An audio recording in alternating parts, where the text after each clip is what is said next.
जय हिंद प्यारे साथियों। आप सभी का एक बार फिर से स्वागत है जीके मिलेनियर्स में। आइए हम बात करने वाले हैं झारखंड ज्योग्राफी में अगले टॉपिक की ओर। और इससे पहले हम पढ़े थे वो है झारखंड की अपवाह प्रणाली, यानी झारखंड की अपवाह प्रणाली के बारे में इससे पहले हम पढ़ चुके हैं। तो अपवाह प्रणाली के बारे में क्या क्या था, अपवाह प्रणाली उसके बारे में हम पढ़ चुके हैं। साथ ही साथ इन सभी चीज़ों के बारे में हम पहले से डिस्कस कर चुके हैं।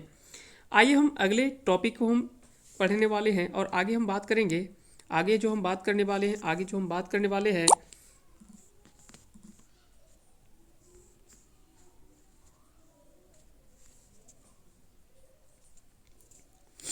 तो आगे हम बात करेंगे मुख्य रूप से वो है झारखंड की उत्तरवर्ती नदियों के बारे में। क्योंकि हम जानते हैं कि झारखंड की नदियाँ जो है वो अलग अलग क्षेत्रों में बहाव के कारण से, यानी अलग अलग दिशा में बहाव के कारण से उन नदियों को जो है वो सीमांकित किया गया या अलग अलग बांटा गया है। तो सबसे पहले तो हम समझेंगे कि आखिर में नदियों को जो विभाजित किया गया है वो किस आधार पर हुआ है। तो उसके पहले आप कुछ झारखंड की नदियों के बारे में समझना आवश्यक है। जैसे हम सबसे पहले हम जानते हैं कि झारखंड की नदियाँ जो है वो बरसाती नदियाँ हैं। अब बरसाती नदियाँ कहने का अर्थ है, बरसाती नदियाँ कहने का अर्थ है कि इनमें जो है वो बरसात के समय तो पानी रहता है, यानी जब वर्षा होगी उस समय तो इसमें पानी रहता है। लेकिन जैसे वर्षा समाप्त हो जाती है, यानी गर्मी का जब दिन आ जाता है, तो इसमें क्या होता है कि उतना अधिक जो वो पानी नहीं होता है इन नदियों में। उसी को हम क्या कहते हैं, तो बरसाती नदियाँ कहते हैं। इसमें से एक नदी है जो कि अपवाद इसमें माना जाता है, जैसे सोन नदी। सोन नदी एक ऐसी नदी है, ये कह सकते हैं कि एक बड़ी नदी है जहाँ पे ये ज़्यादा फर्क नहीं पड़ता है इसमें कि गर्मी के दिनों में भी यहाँ पे क्या होता है कि पानी होता है। तो अगर पूछा जाए कि झारखंड की सभी नदियाँ जो बरसाती नदियों के आधार पर माना जाता है, लेकिन उनमें से कौन सा एक नदी है जो कि झारखंड में बरसाती नदियों में शामिल नहीं है, तो वैसे में आपका आंसर जो होगा वो होगा सोन नदी। यानी सोन नदी एक ऐसी नदी है जो कि कह सकते हैं कि बरसाती नदियों की श्रेणी में नहीं आता है, क्योंकि इसमें जो वो वर्षा दिनों के अलावे भी इसमें जल जो होता है वो काफ़ी मात्रा में होता है। दूसरे शब्दों में अगर बात करें तो झारखंड की नदियाँ बरसात के महीने में पानी से तो भरी रहती है, जबकि गर्मी के महीने में सूख जाती है। झारखंड की नदियाँ अगर बात करें तो ये पानी के लिए मानसून पर ज़्यादा निर्भर करती है, क्योंकि कठोर चट्टानों से होकर ये प्रवाहित होने के कारण से झारखंड की नदियाँ जो है वो नाव चलाने या तो कह सकते हैं कि नाव चलाने के लिए उपयोगी नहीं माना जाता है। अब यहाँ पे भी एक अपवाद आपको देखने को मिल सकता है कि झारखंड की नदियों में जो है वो नाव चलाने के लिए उपयोगी नहीं होता है, यानी नाव उसमें नहीं चला सकते। लेकिन इसमें भी एक नदी जो वो अपवाद माना जाता है वो है मयूराक्षी या मोर नदी। तो यहाँ पे याद रखें कि मयूराक्षी या तो फिर मोर नदी एक ऐसी नदी है जहाँ पे कह सकते हैं कि हम क्या कर सकते हैं, नाव हम वहाँ पे चला सकते हैं। तो दो चीज़ हमने देखा कि झारखंड की सभी नदियाँ जो बरसाती है, लेकिन एक सोन नदी को छोड़ करके। उसी तरह से झारखंड की नदियों में नाव नहीं चल सकता, लेकिन एक नदी जो है वो ऐसा है जो कि मोर या मयूराक्षी नदी। इसके बारे में हम आगे जब अगला टॉपिक हम लेकर आएंगे झारखंड की पूर्ववर्ती नदियाँ। तो झारखंड की पूर्ववर्ती नदियाँ या पूर्व की ओर बहने वाली नदियों को जब हम देखेंगे तो वहाँ पे हम बात करेंगे मयूराक्षी नदियों के बारे में। तो वहाँ पे हम अच्छे से पढ़ेंगे, साथ ही साथ उसके बाद झारखंड की दक्षिणवर्ती नदियों को हम देखेंगे। और याद रखिएगा झारखंड की पश्चिम दिशा की ओर जो वो ज़्यादातर नदियाँ नहीं बहने को देखने को मिलता है। तो इसका भी कारण हम समझेंगे कि आखिर में झारखंड की पश्चिम की ओर कोई नदी क्यों नहीं प्रवाहित होती है। तो इसके बारे में भी हम समझेंगे अगले वीडियो में। तो चलिए सबसे पहले हम समझते हैं इन सभी चीज़ों के बारे में कि आखिर में हम बात करने वाले हैं झारखंड की उत्तरवर्ती नदियाँ। तो झारखंड की उत्तरवर्ती नदियाँ अगर बात करें तो झारखंड की उत्तरवर्ती नदियों की अगर बात करें तो झारखंड की उत्तरवर्ती नदियों की अगर बात करें तो वहाँ पे हम बात करेंगे वो झारखंड की उत्तरवर्ती नदियों में अगर देखा जाए तो सबसे पहले तो हम बात करते हैं वो है सोन नदी के बारे में। अब यहाँ पे उत्तरवर्ती कहने का अर्थ है कि झारखंड की वैसी नदियाँ जो उत्तर दिशा की ओर प्रवाहित होती है। अब मान लेते हैं अगर हम यहाँ पे केंद्र बिंदु इसको मान लें तो हम जानते हैं कि इधर से जो ऊपर की ओर बहने वाली नदियाँ हैं इसे हम नॉर्थ कहते हैं, यानी उत्तर कहते हैं। इसके जब हम नीचे आते हैं तो इसे हम दक्षिण कहते हैं, यानी साउथ कहते हैं। इसके जब पूर्व दिशा की ओर आएंगे तो इसे हम ईस्ट कहते हैं, और इसके इस दिशा में हम इसे वेस्ट कहते हैं। तो ये चार दिशा जो वो अलग अलग बांटा हुआ है। तो इस आधार पे क्या है कि नदियों को भी अलग अलग दिशा में बहने के कारण से इसे पूर्ववर्ती नदियाँ, पश्चिमवर्ती नदियाँ, इन सभी चीज़ों के बारे में कह सकते हैं कि बोला गया है। आइए हम समझते हैं इन सभी चीज़ों को। तो सबसे पहले इसमें से हम बात करने वाले हैं वो है सोन नदी के बारे में। तो सबसे पहले तो इसमें सवाल यही उठता है कि सोन नदी, तो सोन नदी कह सकते हैं कि एक महत्वपूर्ण नदी के रूप में माना जाता है। अब इस आधार पे भी महत्वपूर्ण माना जाता है। और यहाँ पे कुछ और भी सवाल जैसे हम देख लेते हैं। सबसे पहले कि उत्तरवर्ती नदियाँ, तो उत्तरवर्ती नदियाँ वैसी नदियाँ हैं जो पठारी भाग से निकलकर उत्तर की ओर बहती है, या तो कह सकते हैं कि उत्तर की ओर बहती हुई गंगा या उसकी सहायक नदी में मिल जाती है। दरअसल होता क्या है कि ज़्यादातर नदियाँ जो है, अब हम यहाँ मानते कि मान लेते हैं कि यहाँ पे गंगा नदी प्रवाहित हो रही है। अब यहाँ पे जितनी ज़्यादा नदियाँ, वो लगभग नदियाँ जो वो कहीं ना कहीं या तो गंगा में या तो उसकी सहायक नदियों में कह सकते हैं कि जाकर मिल जाती है। इस आधार पर अगर देखा जाए तो हम कह सकते हैं कि सिंपल की पठारी भाग से निकलकर उत्तर की ओर बहती हुई गंगा या उसकी सहायक नदियों में मिल जाना, उस नदी को हम उत्तरवर्ती नदियाँ या झारखंड की उत्तरवर्ती नदियों को हम कह सकते हैं।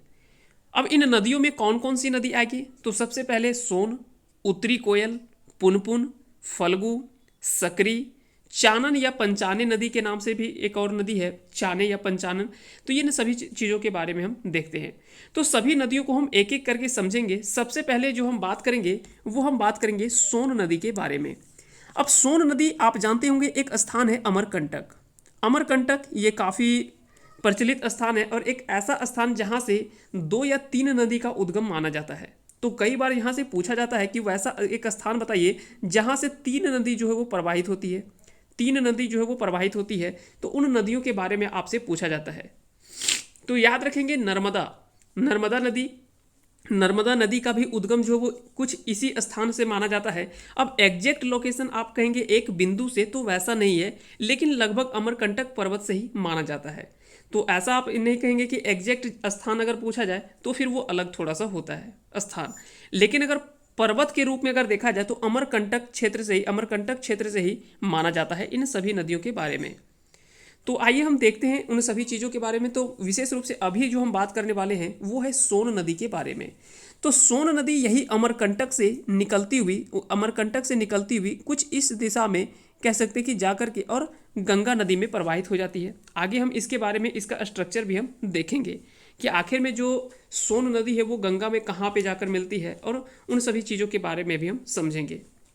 तो सबसे पहले सोन नदी की उद्गम अगर देखा तो मैकाल पर्वत, मैकाले पर्वत यहाँ पे है, वहीं पर अमरकंटक में इसका जो अमरकंटक की पहाड़ी है वहीं से सोन नदी का उद्गम होता है, सोन नदी का उद्गम होता है। अगर बात करें इसकी सहायक नदी, तो इसकी सहायक नदी एक है वो है उत्तरी कोयल। एक उत्तरी कोयल सहायक नदी है। ये नदी कह सकते हैं कि काफ़ी इंपॉर्टेंट है आपके लिए, तो इसके बारे में ज़रूर आप याद रखेंगे। अब सवाल उठता है कि उत्तरी कोयल सहायक नदी, सहायक नदी उत्तरी कोयल है, ये चीज़ हम समझ लिए। साथ ही साथ अब पूछा जा सकता है कि सोन नदी का मुहाना जो वो किस नदी में मिलती है। अब मुहाना होता क्या है, कोई भी नदी जाकर के जिस नदी में, मान लो ये नदी बह रही है और यहाँ पे इस नदी में आकर मिली, तो जहाँ पे जिस स्थान पर ये नदी जाकर के मिलती है उसी हम क्या कहेंगे, मुहाना कहेंगे। तो सोन नदी का मुहाना जो वो कहाँ पे मिलती है, जाके गंगा नदी में मिल जाती है। तो हम समझते हैं उन सभी चीज़ों के बारे में।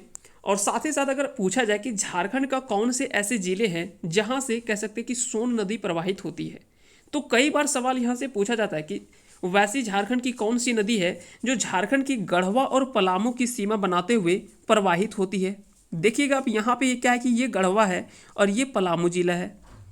अब ये दो जिलों को अगर देखा जाए तो यही जिले की कह सकते हैं कि सीमा को टच करते हुए जो है वो सोन नदी प्रवाहित होती है। तो जिला आपको याद रखना है, एक तो गढ़वा और दूसरा है पलामू। ये दो ऐसे जिले हैं जहाँ से कह सकते हैं कि सोन नदी प्रवाहित होती है। तो सोन नदी के बारे में आपको 3 से 4 चीज़ आपको याद रखने हैं। सबसे पहले सोन नदी का उद्गम कहाँ से माना जाता है, तो मैकाल पर्वत के अमरकंटक की पहाड़ी से। उसकी सहायक नदी कौन है, तो उसकी सहायक नदी जो है वो है उत्तरी कोयल सहायक नदी, ये उसकी सहायक नदी है। उत्तरी कोयल नदी के बारे में हम आगे बात करेंगे। सबसे पहले अभी हम सोन नदी के बारे में हम समझते हैं।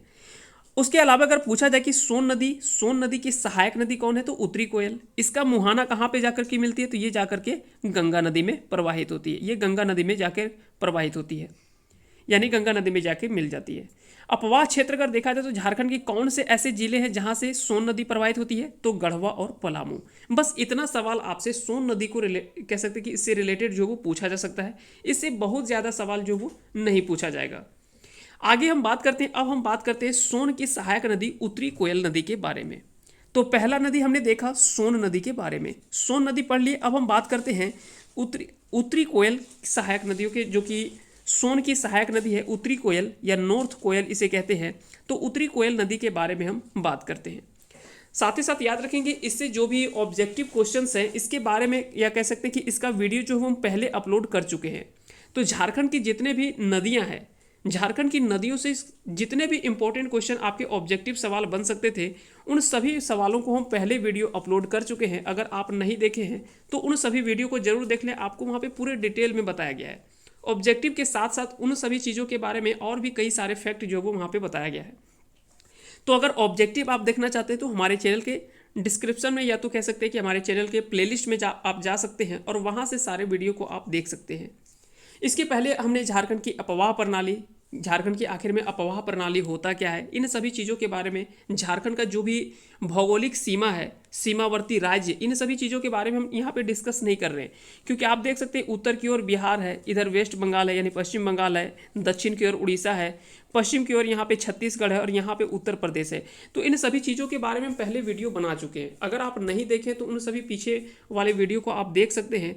इसीलिए हम इन सभी चीज़ों के बारे में बहुत ज़्यादा डिस्कस तो नहीं करेंगे। हाँ, एक नदी, एक राज्य की हम डिस्कस करने वाले हैं, वो है बिहार। क्योंकि ज़्यादातर नदियाँ जो है वो उत्तरवर्ती नदियाँ जो है वो ज़्यादातर जाकर के बिहार में ही जाकर के कह सकते हैं कि गंगा नदी में मिल जाती है। इस दृष्टि से कह सकते हैं कि बिहार के सीमा के बारे में हम थोड़ा सा चर्चा आज करेंगे। तो आइए देख लेते हैं इन सभी चीज़ों के बारे में। सबसे पहले हम बात करते हैं उत्तरी कोयल नदी के बारे में। तो उत्तरी कोयल नदी ये जाकर के सोन नदी में मिलती है। और सोन नदी कहाँ से निकलती है? तो मैकाले पर्वत के अमरकंटक की पहाड़ी से। अब पूछा जा सकता है कि उत्तरी कोयल नदी जो है, उत्तरी कोयल नदी जो है वो कहाँ से निकलती है? तो झारखंड के रांची पठार, रांची पठार के मध्य भाग, आप याद रखेंगे यहाँ पे हम रांची पठार की बात कर रहे हैं, ना कि रांची की बात कर रहे हैं। कई बार लोगों को लगता है कि रांची पठार शायद रांची जिला होगा, वैसा नहीं है। पठारी क्षेत्र एक छोटे क्षेत्र में नहीं होता, वो कह सकते हैं कि एक लंबे क्षेत्रों में फैला होता है। क्योंकि हम जानते हैं कि पठारी क्षेत्र हो गया, पहाड़ पर्वत जो होते हैं वो किसी एक विशेष स्थान पर नहीं होता, उसका फैलाव जो होता है वो कहीं ना कहीं कई सारे क्षेत्रों में जैसे होता है। जैसे अगर बात करें हम छोटा नागपुर क्षेत्र, तो छोटा नागपुर क्षेत्र कोई इतना सा या एक जगह नहीं है। छोटा नागपुर क्षेत्र कह सकते हैं कि ये काफ़ी जगह पे फैला हुआ है। छोटा नागपुर में भी अगर उत्तरी छोटा नागपुर की अगर बात करें, तो उत्तरी छोटा नागपुर अगर बात करें तो कुछ इस तरह से इस दिशा में जो है वो उत्तरी छोटा नागपुर के अंतर्गत आता है। फिर अगर बात करें तो ये कुछ हो गया दक्षिणी छोटा नागपुर, ये तो आपको पता है ये संथाल परगना हो गया। ये कह सकते हैं कि कोल्हान श्रेणी आता है, और बाकी की ये पलामू कह सकते हैं कि परमंडल है। तो 5 परमंडलों में ये बटा हुआ। इन सभी चीज़ों के बारे में तो हम पहले पढ़ ही चुके हैं। तो आइए उन्हीं सी चीज़ों को अगर बात करें तो उत्तरी कोयल अगर पूछा जाए आपसे कि उत्तरी कोयल का उद्गम जो है वो कहाँ से मिलता है, तो उत्तरी कोयल नदी का उद्गम जो है वो रांची पठार का मध्य भाग, रांची पठार का मध्य भाग से कह सकते हैं कि उद्गम माना जाता है। इसकी सहायक नदियाँ, अब यहाँ पे इंपॉर्टेंट जो है वो है इसकी सहायक नदी। क्योंकि कई बार सवाल जो है वो पूछा जाता है कि उत्तरी कोयल की 2 सहायक नदियों के बारे में आप बताएं। तो इसकी 2 सहायक नदी है, एक तो है औरंगा, एक तो है औरंगा और दूसरी है अमानत। एक है औरंगा और दूसरी है अमानत। ये 2 नदियां हैं जो कि उत्तरी कोयल की सहायक नदी है। तो आपसे सवाल पूछा जा सकता है कि औरंगा और अमानत जो है वो किस नदी की सहायक नदी है, तो याद रखेंगे ये उत्तरी कोयल की सहायक नदी है। अगर पूछा जाए कि उत्तरी कोयल किसकी सहायक नदी है, तो सोन की सहायक नदी है। क्या यह भी पूछा जा सकता है कि सोन किसकी सहायक है, तो बिल्कुल सोन भी जो है वो गंगा की सहायक नदी है। और गंगा नदी अंतिम में हम जानते हैं कि जाकर के ब्रह्मपुत्र से जब मिलती है तो वो मेघना के नाम से जानी जाती है, और वो आगे जाकर के कह सकते हैं कि बंगाल की खाड़ी में गिर जाती है। तो इन सभी चीज़ों के बारे में हम पहले पढ़ चुके हैं। जब हम इंडियन ज्योग्राफी हम पढ़ते हैं तो वहाँ पे हम इन सभी चीज़ों को हम देखते हैं।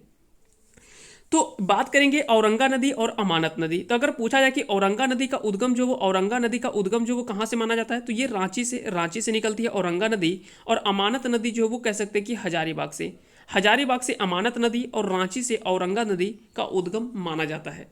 तो याद रखेंगे औरंगा और अमानत जो है वो उत्तरी कोयल की सहायक नदी है। अब अगर पूछा जाए कि उत्तरी कोयल का मुहाना जो वो किस नदी में मिलती है, तो ये जाकर के सोन नदी में जाकर के मिलती है, क्योंकि ये सोन नदी है और इसी नदी में जाकर के उत्तरी कोयल जो वो जाकर के मिल जाती है। तो अगर पूछा जाए कि उत्तरी कोयल का मुहाना या कह सकते हैं कि किस नदी में जाकर के मिलती है, तो वो सोन नदी हो जाएगा। अगर यहाँ से एक और सवाल पूछा जाए कि अपवाह क्षेत्र, अब अपवाह किसे कहते हैं, तो वो जो क्षेत्र में, जितने क्षेत्र में कह सकते हैं कि उस नदी का कह सकते हैं कि बहाव होता है, उसी को हम अपवाह क्षेत्र कह सकते हैं।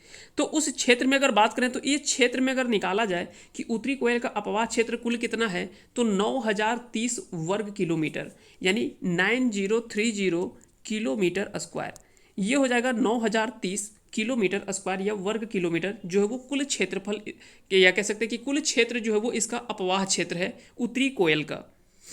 अब यहाँ से एक और चीज़ पूछा जा सकता है आपसे कि ये झारखंड के किस जिले से होकर के प्रवाहित होती है, कौन कौन से ऐसे जिले हैं जहाँ से कह सकते हैं कि उत्तरी कोयल नदी का अपवाह माना जाता है। तो सबसे पहले आप याद रखेंगे लातेहार, लातेहार, लातेहार, लातेहार के अलावा गढ़वा, पलामू, गुमला, ये सभी क्षेत्र जो कह सकते हैं कि यहाँ से सभी नदियाँ जो है वो ये उत्तरी कोयल नदी जो वो प्रवाहित होती है। तो ये स्थान आपको याद रखने, ये सभी जिलों के नाम आपसे पूछा जा सकता है।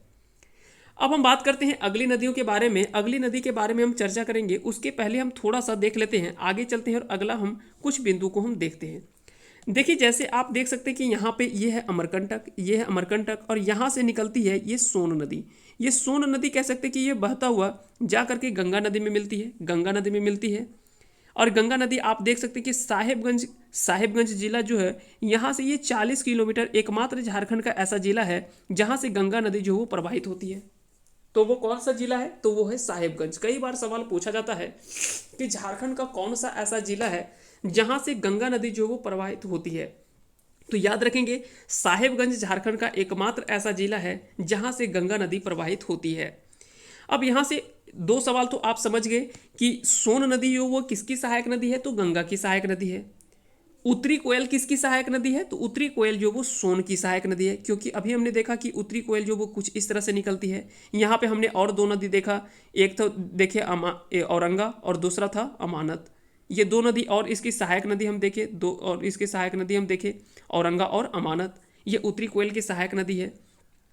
तो यहाँ से इस फिगर से आप अच्छे से समझ सकते हैं कि ये सोन नदी है जो कि झारखंड के गढ़वा और पलामू से होकर के जाके गंगा में मिल जाती है।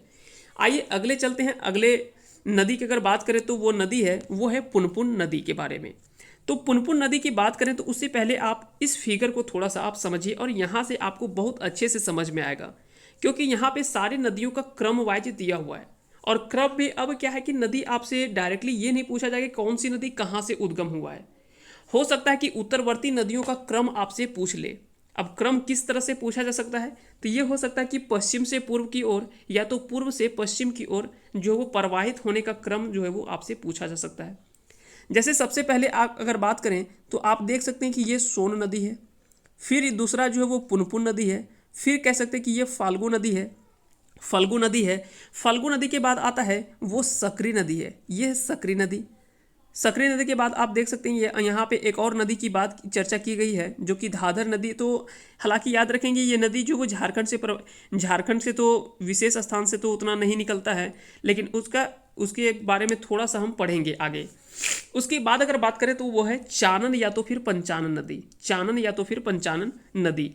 तो ये 5 नदी जो है वो आपको क्रम से जो है वो पूछा जा सकता है। तो इसमें जो इंपॉर्टेंट आपसे पूछा जा सकता है वो सबसे पहले सोन नदी, सोन के बाद पुनपुन, सोन के बाद पुनपुन, पुनपुन के बाद क्या है फल्गु या तो इसे एफ मान सकते हैं। अगर बात करें इसके बाद अगर बात करें तो फल्गु में हम एफ मानते हैं, फल्गु को हम थोड़ा सा एफ मानते हैं तो ज़्यादा अच्छा से समझ में आएगा। SPF फल्गु हो गया। फल्गु के बाद अगर बात करें तो फिर आ जाएगा सकरी नदी SPFS हो जाएगा। इसको याद रखेंगे और साथ में आप याद रखेंगे चानन या तो फिर पंचानन नदी। अब यहाँ से आपको ये जो है वो क्रम आपको याद होने चाहिए, या तो पूर्व से पश्चिम की ओर पूछा जा सकता है, या तो पूर्व से पश्चिम, या तो पश्चिम से पूर्व। अगर पश्चिम से पूछा जाए तो सबसे पहले सोन के बाद पुनपुन के बाद फल्गु के बाद हो जाएगा आपको, फल्गु के बाद अगर पूछा जाए तो सकरी के बाद आपको पूछा जाए तो चानन या तो फिर पंचानन नदी। अब यहाँ से 3 या 4 नदियों के बारे में आपसे क्रम से जो वो पूछा जा सकता है कि अगर पश्चिम से पूर्व की ओर प्रवाहित होने का क्रम अगर पूछा जाए उत्तरवर्ती नदियों में तो सबसे पहले आएगा सोन, उसके बाद पुनपुन, फिर फल्गु, उसके बाद आ जाएगा सकरी नदी, और सकरी नदी के बाद आ जाएगा वो है चानन या तो फन चानन। अब आप इसे याद रख सकते हैं SPF या तो SPFSC जो भी आप याद रख सकते हैं, जैसे आपको अच्छा लगे आप याद रख सकते हैं। साथ ही साथ या तो हिंदी के माध्यम से भी आप समझ सकते हैं, जैसे आपको समझ में आए इसको याद जरूर रख लें, क्योंकि इस तरह के सवाल जो वो आपसे आने वाले एग्जाम में पूछा जा सकता है। चलिए हम समझते हैं पुनपुन नदी के बारे में। तो सबसे पहले तो ये सवाल उठता है कि पुनपुन नदी का उद्गम कहाँ है। तो पुनपुन नदी आप देख सकते हैं, यहाँ से ये पुनपुन नदी है, यहाँ से ये पुनपुन नदी निकली है। तो पुनपुन नदी याद रखेंगे उत्तरी कोयल नदी जो है उसके उत्तरी क्षेत्र से, या आप देख सकते हैं कि उत्तरी कोयल यहाँ से ये बह रही है, और इसी के उत्तरी भाग में यहाँ से जो वो कह सकते हैं कि इसका उद्गम माना जाता है। तो उत्तरी कोयल अपवाह क्षेत्र या प्रवाह क्षेत्र के उत्तर से पुनपुन नदी का उद्गम माना जाता है। अब यहाँ से एक और सवाल पूछा जाता है कि पुनपुन की भी दो सहायक नदी है, एक है दारधा और दूसरा है मोरहर। तो दारधा और मोरहर, या तो दारघा या मोरहर, ये दो नदी पूछा जाता है कि दारधा या तो मोरहर जो है वो किस नदी की सहायक नदी है। तो याद रखेंगे वो पुनपुन की सहायक नदी है। अगर बात करें पुनपुन नदी जाकर के किस नदी में मिलती है, तो वो गंगा नदी में मिल जाती है। लेकिन इससे भी ज़्यादा सवाल जो इम्पोर्टेंट पूछा जाता है वो है इनके उपनाम, क्योंकि कोई भी नदी के उपनाम जो वो आपको जरूर याद होना चाहिए, क्योंकि यहाँ से भी कई बार सवाल आपसे पूछा जाता है। तो पुनपुन नदी का जो है वो दो उपनाम है। एक क्या है, एक तो इसे कहा जाता है कीकट, एक तो कहा जाता है इसे कीकट, और दूसरा कहा जाता है बमागधी। तो कीकट और बमागधी तो आपसे पूछा जा सकता है कि कीकट और बमागधी जो है वो किस नदी की या किस नदी का उपनाम है। तो किस नदी के उपनाम है, तो याद रखेंगे पुनपुन का दो उपनाम है, कीकट और बमागधी। ये दोनों नाम आपको जरूर याद होने चाहिए। ये दोनों जो वो पुनपुन की ही कह सकते हैं कि उपनाम है। साथ ही साथ इसकी मुहाना कहाँ पे मिलती है, तो ये जाकर के गंगा नदी में मिलती है। इसकी दो सहायक नदी दारधा व मोरहर है। दारधा व मोरहर जो है अब सहायक नदी, यानी कह सकते हैं कि दो छोटी छोटी नदियाँ जो कि जाकर के इसमें पुनपुन नदी में मिलती है, उसी को हम सहायक नदी कहते हैं। यानी कोई भी एक नदी उसमें दूसरी नदी जब आकर के मिलती है तो उसी को हम सहायक नदी कहते हैं। नहीं बोलते कि कोई अगर कहीं एक मेन डायरेक्टर होता है तो उसका एक सहायक होता है, यानी उसकी जो सहायता करने वाले जो लोग होते हैं उनको सहायक कहा जाता है। तो उसी तरह से एक बड़ी नदी में अगर कोई छोटी नदी जाकर के मिलती है तो उसे सहायक नदी के रूप में माना जाता है। याद रखेंगे इन सभी चीज़ों के बारे में। अगली नदी हम पढ़ते हैं वो है फल्गु। अब फल्गु का सबसे पहले तो आपसे पूछा जा सकता है कि फल्गु का सबसे पहले तो ये उद्गम कहाँ पे है। तो फल्गु का उद्गम जो है मुख्य रूप से अगर बात करें तो ये छोटा नागपुर पठार के उत्तरी भाग से। अब ये देख सकते हैं कि ये है छोटा नागपुर प्लेटू, ये है छोटा नागपुर पठार। आपको समझ में आ गया होगा कि छोटा नागपुर पठार है कहाँ पे। तो छोटा नागपुर पठार यहाँ पे है, इसमें से हजारीबाग पठार, रांची पठार, ये अलग अलग बटा हुआ है। इन सभी चीज़ों के बारे में हम आगे भी चर्चा करेंगे। या तो कह सकते हैं कि पठारी क्षेत्र तो हम पहले पढ़ चुके हैं, पठार से तो पहले हम पढ़ चुके हैं इन सभी चीज़ों के बारे में। तो पठार को हम पूरे डिटेल से पहले तो कर चुके हैं। इसके बाद हम नदी के बाद हम जो भी जलप्रपात हैं, गर्म जलकुंड है। इसके बाद यहाँ की जलवायु हम पढ़ेंगे कि झारखंड की जलवायु कैसी है। मिट्टी यहाँ पे पढ़ेंगे कि झारखंड की मिट्टी जो है वो कितने प्रकार के जो वो झारखंड में मिट्टी हमको देखने को मिलता है। तो उन सभी चीज़ों के बारे में हम इसके बाद हम बात करेंगे। तो याद रखिएगा छोटा नागपुर पठार के उत्तरी क्षेत्र से जो वो फल्गु नदी का उद्गम माना जाता है। अब इसकी दो सहायक नदी है, इसे निरंजना या तो जिसे लीलाजन कहा जाता है, और दूसरा है मोहना। तो निरंजना और मोहना ये दो ऐसी नदी है जो कि कह सकते हैं कि फल्गु की सहायक नदी है। तो फल्गु की दो सहायक नदी है, कौन कौन सी नदी, एक है निरंजना और दूसरा है मोहना।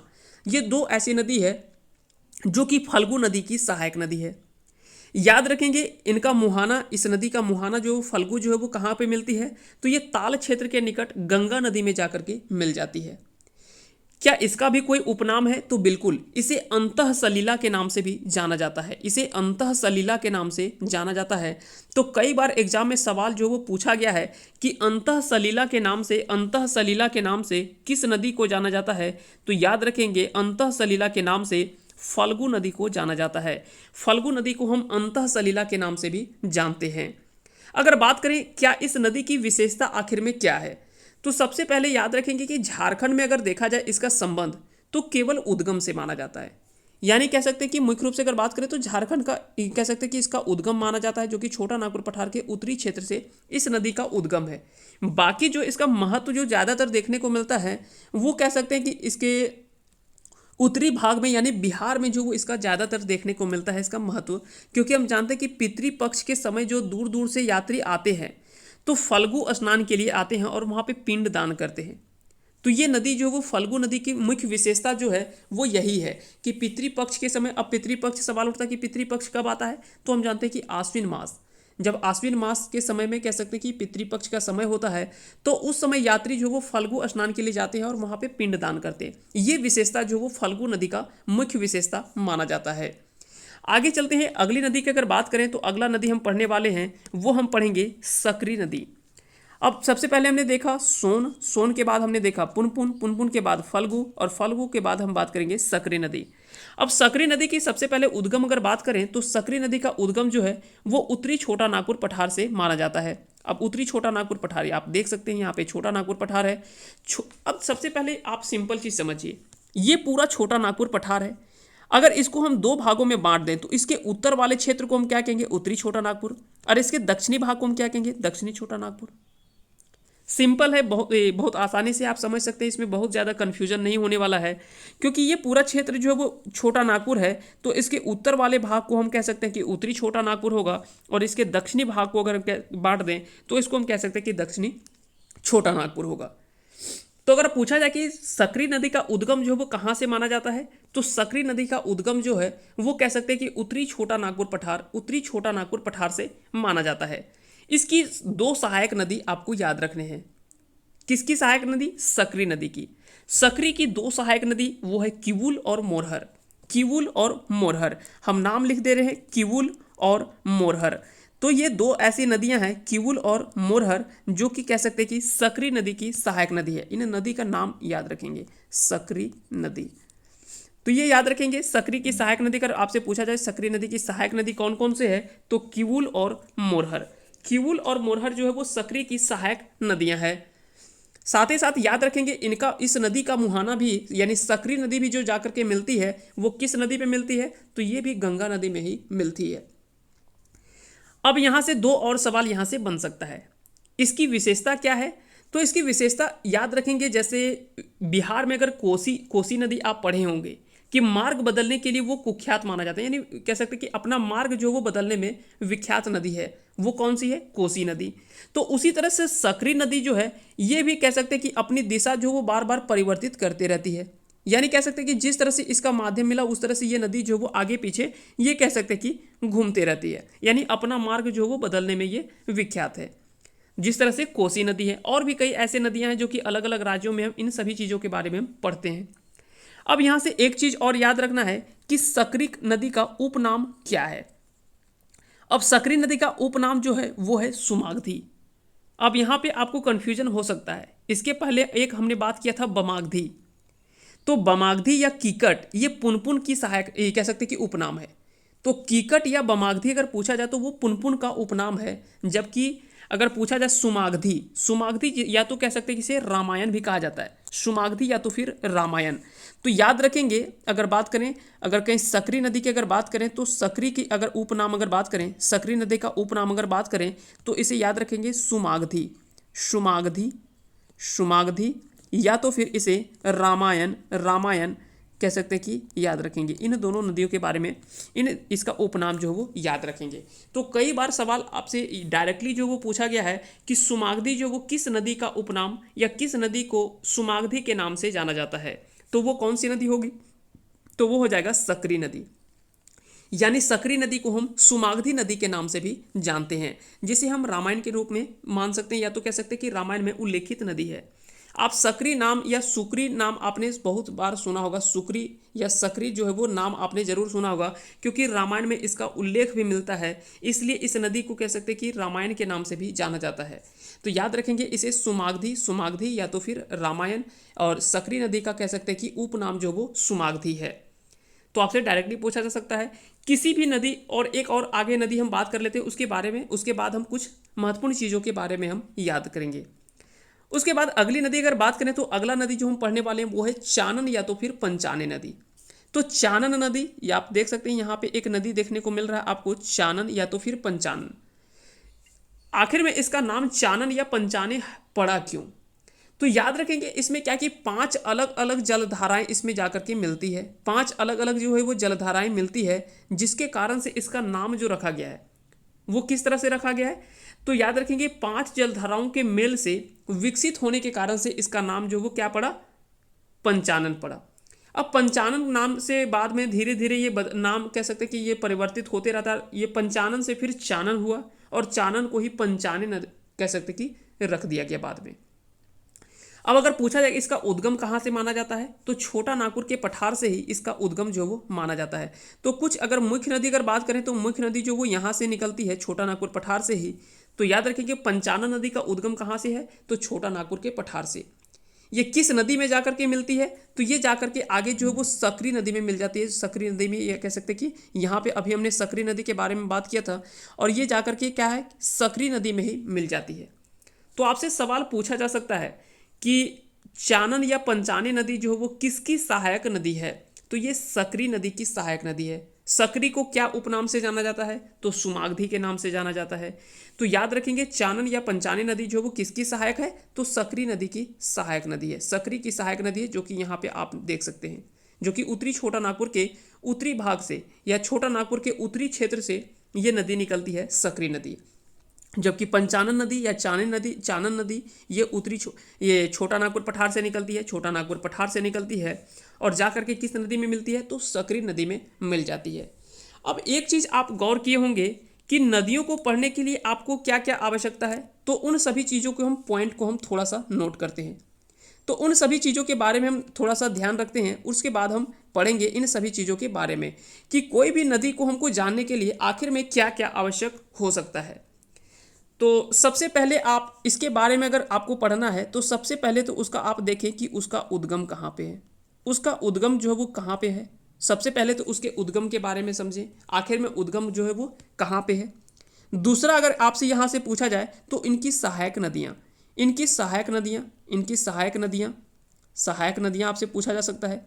सहायक नदियों के बाद अगर तीसरा जो आपसे सवाल पूछा जा सकता है वो है नदी के उपनाम। यहाँ से भी कई बार सवाल जो है वो पूछा जा सकता है। चौथा आपसे जो पूछा जा सकता है सवाल, चौथा जो सवाल पूछा जा सकता है वो इसके कह सकते हैं कि कौन कौन से क्षेत्र से इसका अपवाह क्षेत्र, यानी कह सकते हैं कि अपवाह जो है वो किस किस जिले से होकर के या किस राज्यों से होकर के बहती है।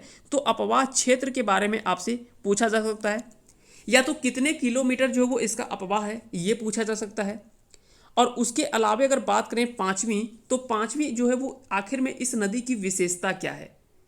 तो विशेषता के बारे में भी कई बार आपसे सवाल जो है वो पूछा जा सकता है कि आखिर में इस नदी की महत्व या तो फिर विशेषता या कुछ कह सकते हैं कि गुण, इसके जो मुख्य गुण हैं वो क्या हैं। तो इन सभी चीज़ों के बारे में आपसे जो वो सवाल पूछा जा सकता है। तो जब भी आप नदी पढ़ें तो सबसे पहले उसका उद्गम देखें कि आखिर में उसका उद्गम जो वो कहाँ पे है, कहाँ से उसका उद्गम होता है, और उसका मुहाना। तो आप जब उद्गम पढ़ते तो वहीं पे साथ ही साथ याद रखेंगे इसके मुहाना के बारे में भी। तो उद्गम और मुहाना ये अलग अलग नहीं है, ये एक ही है। एक जगह से निकला और दूसरे जगह जाकर के जिस नदी में मिल जाती है, तो एक जगह जहाँ से निकला उसे उद्गम कहेंगे और जिस नदी में जाकर के मिल जाती है उसे हम मुहाना कहेंगे। तो ये दोनों चीज़ आप एक साथ याद रखेंगे, ठीक है। जैसे सोन की उद्गम अगर पूछा जाए तो कहाँ पे है, तो मैकाले पर्वत के अमरकंटक से। उसका मुहाना कहाँ पे है, तो गंगा नदी में वो जाकर के मिल जाती है, जो कि बिहार में जाकर के गंगा नदी में मिल जाती है। तो ये दो चीज़ आपने याद कर लिया। फिर उसके बाद सहायक नदी के बारे में, अगर सहायक नदी में अगर पढ़ें तो हमने देखा था उत्तरी कोयल जो है वो सोन नदी की सहायक नदी है। क्या सिर्फ उत्तरी कोयल ही सहायक नदी है? जी नहीं, और भी कई ऐसे नदी हैं जो कि सोन की सहायक नदी है, लेकिन हमारे लिए उतना महत्वपूर्ण इसलिए नहीं है क्योंकि वो नदियाँ जो है वो झारखंड से होकर नहीं बहती है। अब हम बात कर रहे हैं यहाँ पे झारखंड के संदर्भ में, तो सोन की वही सहायक नदियों के बारे में हम चर्चा करेंगे जो कि झारखंड से होकर प्रवाहित होती है। क्योंकि दूसरी नदियों के बारे में हम पढ़ के जब वहाँ से सवाल ही हमसे नहीं पूछा जाएगा तो फिर हम वहाँ से क्यों उतना ज़्यादा मतलब कह सकते कि पढ़ करके हम समय अपना खराब करें। क्योंकि बहुत बार ऐसा होता है कि जो चीज़ हमको पढ़ना है वहाँ पे ना पढ़ करके और हम एक्स्ट्रा चीज़ पढ़ना कह सकते कि शुरू कर देते हैं। तो वो सभी चीज़ों से भी आपको बचना है, क्योंकि वैसा ही चीज़ पढ़ें या तो वहीं से पढ़ें जहाँ से आपके एग्जाम के लिए कह सकते हैं कि एग्जाम की दृष्टि से वो महत्वपूर्ण है। उसके बाद कोई भी नदियों के उपनाम, जो भी उसके उपनाम है, उन सभी उपनाम के बारे में आप जरूर पढ़ें। जैसे आगे हम पढ़ेंगे कि दामोदर नदी को देव नदी के नाम से जाना जाता है, या तो झारखंड के सबसे कह सकते हैं कि माना जाता है कि झारखंड के सबसे ज़्यादा ऐसा एकमात्र कह सकते हैं कि दामोदर नदी है जो कि कह सकते हैं कि सबसे ज़्यादा अधिक प्रदूषित नदी के रूप में माना जाता है। भले झारखंड की सबसे बड़ी नदी है, बंगाल का शोक के नाम से भी जाना जाता है, उसे देव नदी के नाम से भी जाना जाता है, या झारखंड की सबसे लंबी या सबसे बड़ी नदी के नाम से भी जाना जाता है दामोदर नदी को। तो जब हम पढ़ेंगे झारखंड की पूर्ववर्ती और दक्षिणवर्ती नदियों को, तो उन सभी चीज़ों के बारे में हम वहाँ पे चर्चा करेंगे। तो उसके बाद उपनाम हो गया, उसके बाद अपवाह क्षेत्र कहाँ कहाँ से होकर बहती है। जैसे सोन की अभी हमने बात किया अपवाह, तो झारखंड के दो ऐसे जिले थे, गढ़वा और पलामू, जहाँ से कह सकते कि सोन नदी का अपवाह क्षेत्र था। उसके बाद उसकी विशेषता क्या, उसकी विशेषता है, तो उन सभी चीज़ों के बारे में हम याद रखेंगे। तो सोन की अगर विशेषता पूछा जाए कि सोन की विशेषता क्या है, तो भाई हम जानते हैं कि झारखंड की सभी नदियां जो वो बरसाती नदियां हैं, लेकिन सोन ही एकमात्र ऐसी नदी है जहां से कह सकते हैं कि बरसात हो या गर्मी दिन हो, यहाँ पे पानी जो वो अवेलेबल होता है, यानी यहाँ पे पानी जो वो जल्दी से सूखता नहीं है। तो क्या इसे बरसाती नदी कहेंगे? नहीं।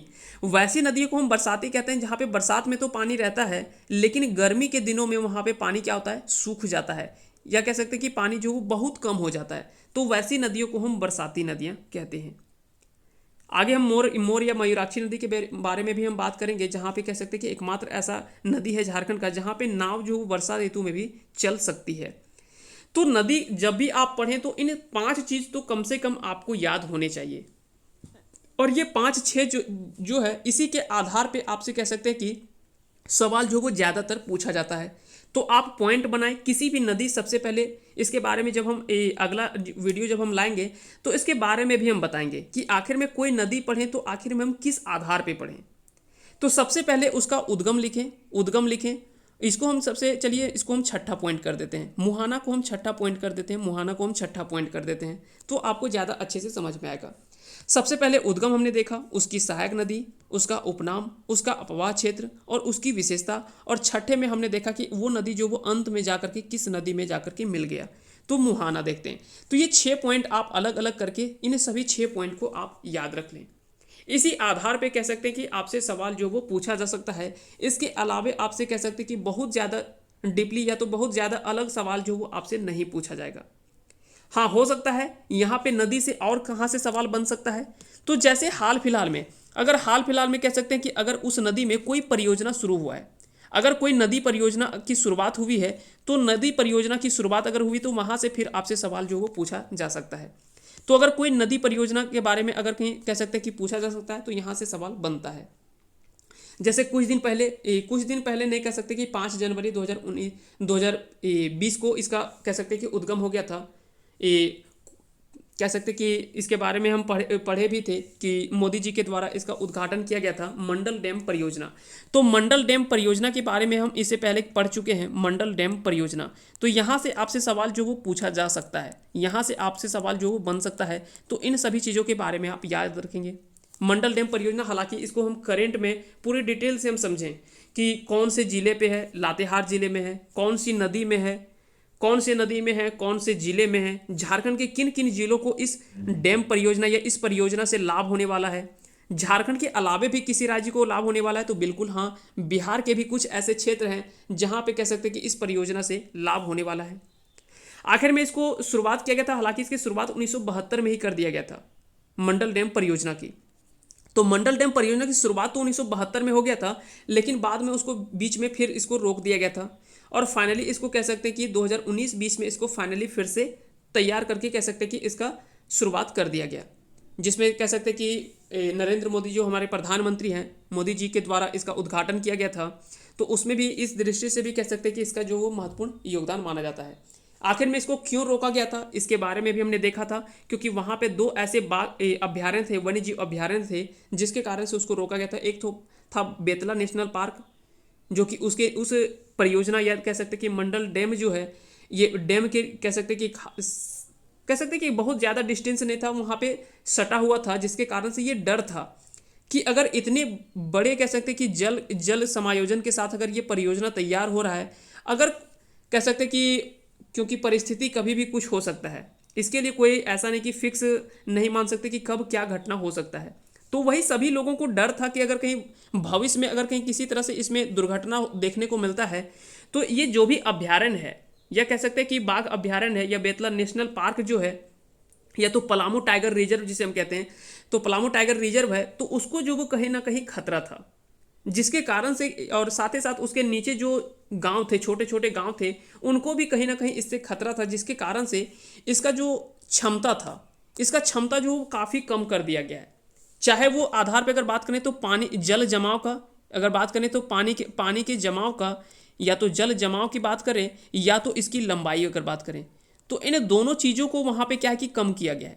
पहले इसमें जल जमाव का क्षमता जो था वो बहुत काफ़ी ज़्यादा था, लेकिन बाद में इसको क्या है कि जल जमाव की कह सकते हैं कि जो क्षमता था उसको कम क्यूबिक में कर दिया गया। उसी तरह से लंबाई, जो बैराज की लंबाई थी, या कह सकते हैं इस परियोजना की लंबाई जो था, उसको भी कह सकते हैं कि लगभग आधा कर दिया गया। पहले इसकी लंबाई बहुत ज़्यादा थी, लेकिन बाद में इसको घटा करके और इसको लंबाई भी कह सकते हैं, इसकी लंबाई जो वो काफ़ी कम कर दिया गया, जिसके कारण से कह सकते हैं कि एक तरह से अगर देखा जाए तो पहले ये परियोजना काफ़ी भयानक या कह सकते हैं काफ़ी बड़ा था, जिसके कारण से कई लोगों को ये डर लग रहा था कि अगर कहीं खुदा ना खास्ता अगर कहीं मान लेते हैं कि अगर कहीं बाद में कुछ हो जाता है, तो वैसे में क्या है कि कई लोगों को नुकसान इससे हो सकता था। लोगों के साथ साथ इसमें कई सारे वन्य प्राणी को भी या जानवर जानवर को भी इससे खतरा था, जिसके कारण से इसे रोका गया था। लेकिन बाद में इसका क्षमता को कम करके और इसे फिर से शुरुआत किया गया है। तो मंडल डैम परियोजना, ये आपसे इंपॉर्टेंट सवाल है, यहाँ से आपसे सवाल बन सकता है। फिर आगे जब हम जाएंगे गंगा नदी के बारे में, जब हम पढ़ेंगे साहिबगंज, जब हम पूर्वी क्षेत्र में जाएंगे तो वहाँ पे हम देखेंगे साहिबगंज में जो टर्मिनल बना है या बंदरगाह बना है, तो उसके बारे में भी हम चर्चा करेंगे, पूरे डिटेल से समझेंगे, क्योंकि सवाल आपसे ज़्यादातर वहीं से पूछे जाते हैं जो करंट में कुछ नई घटना देखने को मिला है। क्योंकि ये पुराने घिसे पीटे सवाल जो वो उतना ज़्यादा आपसे अब कह सकते हैं कि एक्सपेक्ट नहीं करते हम, क्योंकि ज़्यादातर जो सवाल और आपको सवाल भी जो देखने को मिलता है वो करंट से ही रिलेट करके पूछा जाता है। तो याद रखें कि इसमें दो आपसे जो है वो ज़्यादा इंपॉर्टेंट अभी फिलहाल दिखाई दे रहा है। एक तो है मंडल डैम परियोजना, एक है मंडल डैम परियोजना, एक है मंडल डैम परियोजना, और दूसरा है क्या, तो ये है साहिबगंज जो टर्मिनल बनाया गया है, साहिबगंज टर्मिनल या बंदरगाह जो बनाया गया है, वो आपके दो कह सकते हैं कि यहाँ से जो वो ज़्यादातर सवाल आपसे पूछने का चांसेस है इस बार के एग्जाम के सवाल में। और याद रखेंगे जेपीएससी में आपके निश्चित ही एक मंडल डैम परियोजना और साहेबगंज जो टर्मिनल बंदरगाह है, यहाँ से आपको डेफिनेटली जो है वो सवाल पूछा जाएगा। आप निश्चित ही इन दोनों चीज़ों के बारे में आप पूरे डिटेल से पढ़ के जाएं। जितना ज़्यादा आप डिटेल से और अच्छे तरीके से पढ़ के जा सकते हैं, इसकी क्षमता के बारे में, इसकी शुरुआत, इसकी लागत, कितनी लागत आई है, कितने क्षेत्रों में फैला हुआ है, किस किस बेस पर यह आधारित है, कितने किलोमीटर की लंबाई पर ये इसका निर्माण हुआ है, तो इन सभी चीज़ों के बारे में, साथ ही साथ कौन से ज़िले में बना है, इन सभी चीज़ों के बारे में आप पूरे अच्छे से पढ़ के जाएं। आपको निश्चित ही यहाँ से सवाल जो वो देखने को जरूर मिलेगा। तो आज अगर बात करें तो उत्तरवर्ती नदियों के बारे में हम मुख्य रूप से इन सभी नदियों के बारे में हम चर्चा कर लिए हैं।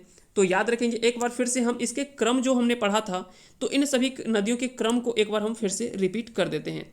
जैसे सबसे पहले हमने देखा था सोन नदी यहाँ से निकलते हुए इस तरह से बहा। सोन नदी के बाद हमने क्या देखा, सोन नदी की अगर बात करें उसके बाद हमने क्या देखे, पुनपुन नदी, पुनपुन नदी। तो सबसे पहले सोन, उसके बाद पुनपुन, पुनपुन के बाद हमने देखा फल्गु, उसके बाद हमने देखा फल्गु, फल्गु नदी के बाद हमने क्या देखा, फल्गु नदी के बाद हमने देखा सकरी, सकरी, शकरी नदी। और सकरी नदी के बाद अगर बात करें, सकरी नदी की अगर बात करें उसके बाद हमने देखा चानन या पंचानन नदी, चानन या फिर पंचानन नदी, यानी सी से हम इसे लिख सकते हैं। तो इस तरह से आपको क्रम जो वो आपसे पूछा जा सकता है कि उत्तर की ओर बहने वाली नदियों को पश्चिम से पूर्व की ओर क्रम में सजाएं, या तो इसका सही क्रम क्या होगा। तो सबसे पहले आपको चार क्रम, कोई भी चार नदी को आपको यहाँ से पांच में से कोई चार नदी या तो पांचों नदी को आपसे ले सकता है। जैसे सोन, उसके बाद क्या हुआ पुनपुन, फल्गु, उसके बाद सकरी, और उसके बाद है चानन। तो आप इसका याद रख लें शॉर्ट तरीके से, जैसे भी आपको याद हो वैसे इन सभी चीज़ों को आप याद रख लें। तो यहाँ से आपको सवाल जो वो पूछा जा सकता है। साथ ही साथ इसके जो भी ऑब्जेक्टिव सवाल बन सकते हैं, उन सभी नदियों के बारे में हालांकि हम इससे पहले हम पढ़ चुके हैं, लेकिन इन नदियों के बारे में पूरे डिटेल से एक हम वीडियो कह सकते कि इसको हम एक और वीडियो लेके आएंगे, जहाँ पे हम कह सकते कि मैप के माध्यम से तो हम समझ चुके हैं, लेकिन इसके बाद हम पढ़ेंगे बोर्ड में अच्छे से, और कोई भी नदी को पढ़ने के लिए हमें क्या क्या ध्यान में रखना होता है, उन सभी चीज़ों के बारे में हम पढ़ेंगे पूरे डिटेल से। तो उम्मीद करते हैं कि आज का ये वीडियो आप सभी को पसंद आया होगा। अगर यह वीडियो पसंद आया होगा तो इस वीडियो को लाइक करेंगे, साथ ही साथ अगर चैनल पे नए हैं तो चैनल को सब्सक्राइब कर दें, और ज़्यादा से ज़्यादा इसे अपने दोस्तों के साथ शेयर भी कर दें। आप सभी को बहुत बहुत धन्यवाद अंत तक बने रहने के लिए। जय हिंद, जय भारत।